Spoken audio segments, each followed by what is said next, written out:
So we have a ladder resting on a wall, and what's going to happen is the ladder gets kicked or started somehow where we now have the base of the ladder sliding away from the wall, which means that the height of the ladder, or the top of the ladder, is sliding down the wall, right? So what we have is we have this point where the ladder is touching the wall, and what we want to be able to describe is the speed of that point. How quickly is the ladder moving down the wall? So we saw in class that this is speeding up, right? So we're going to call this DHDT, okay? And because this is going to be h, we're going to call that the height of this triangle that we're forming with the ladder, the wall, and the floor, right? And then we'll just call this x, the horizontal distance between the ladder and the wall. So what's happening is DHDT is getting bigger, its value is getting bigger and bigger and bigger because we're speeding up as this thing moves down the wall. So what we need is our first step is to come up with a formula that's going to relate x and h together, right? So what we know is that we know this is a 10-foot ladder and that this is forming a right triangle. So the variable that's going to, or the formula that's going to relate our variables is just the Pythagorean theorem. We know that x squared plus h squared equals 10 squared, which is 100, right? So now we have a formula that includes both of our variables that we can differentiate and then hopefully know some stuff about DHDT. So we're going to differentiate this formula with respect to time using our laws of calculus. So first we're going to do the derivative of x squared is 2 times x, and then we have to multiply by the derivative of that inside x by with respect to t. So we just get dx dt. Right? Just like our implicit differentiation rules from earlier in this unit. Okay, and then we do the derivative of h squared is going to be 2 times h and then times dh dt, right? And then the derivative of 100 is just 0, and what this means contextually is that the ladder's length is not changing, which obviously makes sense. The ladder's not getting longer or shorter, it's just sliding. Its base is sliding, its top is sliding, but the actual length of the ladder is staying the same, so its rate of change is just 0. But what we want to do is we want to figure out this DHDT value at certain moments, right? It's going to depend on what our x and our h are and what dxdt is, okay? So in that animation that we saw in class, we started with a dxdt, the base speed of being 3 feet per second. So we know what dxdt is, and then what did the animation ask us? I have to check really quick actually. So it actually didn't give us an x value, but what the x value that we're going to look at is when x equals 4. So what we want is we want to know the speed of the top of the ladder at the exact moment when x is equal to 4. Okay, so let's plug in our information and see what we're missing. We know that x is 4, and we know that dx dt is equal to 3 feet per second, so we know that's 3, plus, okay, we need 2h and we need dh dt. Okay, so we don't know what DHDT is. That's obviously what we're trying to solve for. And to solve for it, we need to make sure that's our only unknown. So we need to figure out what h is when x equals 4.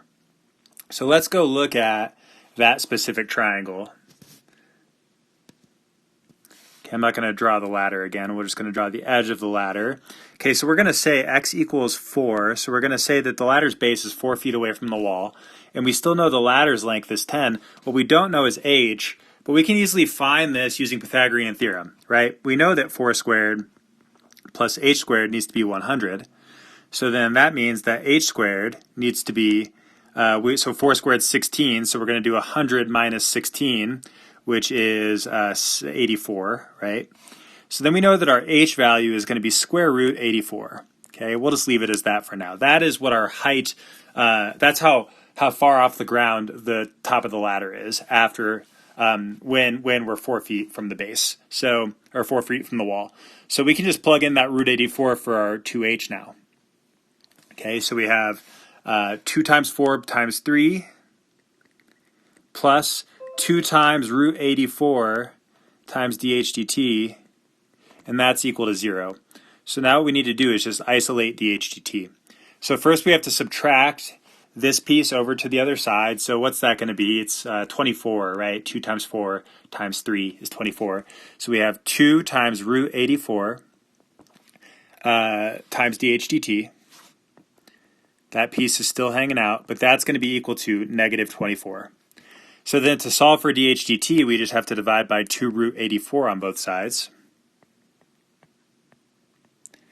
Okay, so then maybe if we want to simplify a little bit, we could say DHDT is equal to negative 12 over root 84. And then we need to think about our units. So h is moving at feet per second, right? So that's our unit for this. It's feet per second, excuse me.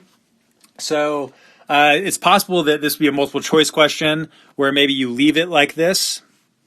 But let's see other ways our answer might show up in a multiple choice. So one thing they may have you do is get the radical out of the denominator. So you may remember that to do that, we would have to multiply by root 84 over root 84. So like negative 12 over root 84. And then this is algebra 2. You multiply by root 84 over root 84. And then that gives you negative 12 root 84 over 84 feet per second. And then you may simplify more from there, like you may be able to reduce the negative 12 over 84, but just wanted to review that skill of moving that up there. Again, only important if that's how it's presented in the multiple choice, okay? And then the other thing that you may do is it may ask for like a decimal approximation, in which case we're just going to plug this into our calculator, and I believe we get negative 1.31 feet per second. Which is better contextually because we can picture negative 1.31 feet per second. Can't really picture what this number would look like. Like this doesn't really mean anything to me until I can get a decimal approximation. So what that's telling me is that my ladder is at this exact moment when x is 4, we're 4 feet from the wall, okay, and h is equal to root 84. We determined that. Oops, root 84. Okay, what we're doing is the ladder at that moment is moving down the wall at negative 1.31 feet per second. Okay, so that is our final answer here. So just quickly to go back over our steps. Okay, our first step was, well, we should draw a picture if we're not given one, right? So here's our picture. And then we looked for a formula that would relate our two variables that we're working with. In this case, only two variables, but we want to relate all of our variables when needed. So we know that we have the Pythagorean theorem since this is a right triangle. So we did x squared plus h squared equals 100. Okay, this is our magic formula that's going to help us find DHDT. Okay, now that we know we're looking for DHDT, we want to differentiate with respect to t, which gives us 2x dx dt plus 2h dh dt equals 0. Okay. This was helpful because now we have information that we know. We know dx dt, we know x, and we could use x to solve for h, and then that allows us to solve for dh dt. So once we plug in all of our known information, we just had to isolate dh dt, and isolating dh dt gave us this value, which you can also write like this, which as a decimal is equal to this. So that was our final rate that we were looking for. dh dt equals negative 1.31 feet per second.